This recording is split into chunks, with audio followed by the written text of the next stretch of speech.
విషయమే అరుణకుమారి. అవునా? పాపం వారు 8వ తరగతి వరకు చదువుకుంటుండగానే పెళ్లి చేసి ఆమె కాలకు బంధాలు కట్టేసింది. అంటే ఇక ముందుకు ఎదగకూడదు. అయినా పట్టుదలతోటి ఎన్నో రాష్ట్రాలు, మహారాష్ట్ర పోయింది, ఉత్తరాంచల్ పోయింది, ఎక్కడెక్కడికో పోయి అక్కడ ఉన్నటువంటి భాష నేర్చుకోవడమే కాదు, డబ్బు ఎలా సంపాదించాలి, మనం ఆత్మగౌరవంతో ఆత్మవిశ్వాసంతో ఎలా నిలబడే సమాజంలో మన పిల్లలను తలెత్తుకునే విధంగా సమాజంలో ఏ రకంగా ఉండాలో నిజంగా మనకు ఒక చక్కటి తెలిసిన పుస్తకాలు ఈరోజు చెప్పడం నిజంగా కూడా నేను చాలా ఆశ.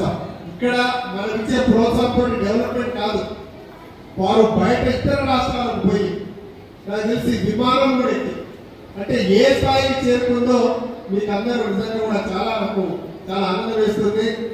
ఇంకొకటి, గతంలో కూడా మహిళా శక్తి అంటే ఏంటో ఇవాళ మహబూబాబాద్ జిల్లా హెడ్ క్వార్టర్స్ అందరికి తెలిసే విధంగా మహిళలందరూ నిజంగా కూడా ఎంత చాకచక్యంగా, ఎంత తెలివిగా, ఎంత ఆత్మవిశ్వాసంతో, ఎంత గుండె మహిళ అంటే వంటేంటి కుందేలు ఎంతసేపు ఇంట్లో పాచి పని చేసుకుంటూ వంటింటికే పరిమితమై ఎంతసేపు కొడుకును రెడీ చేయడము.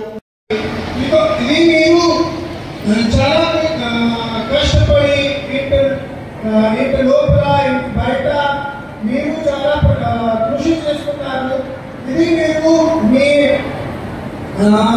మీతో పాటు మీతో కంటే మిగిలిన ఉన్నవారు మీ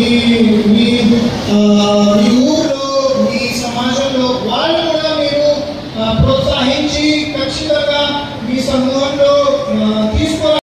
మహిళలకి మీ అందరికీ నమస్కారం. చాలా సంతోషం.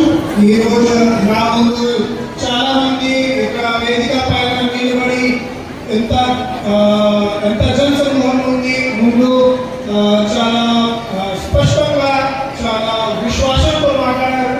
నాకు అది విని తర్వాత చాలా సంతోషం.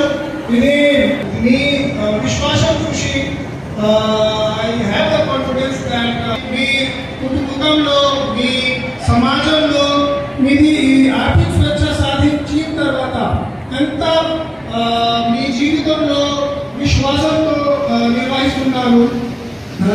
నేను ఎక్కువ సమయం తీసుకోకుండా జస్ట్ 2-3 అంశాల పైన మాట్లాడతాను.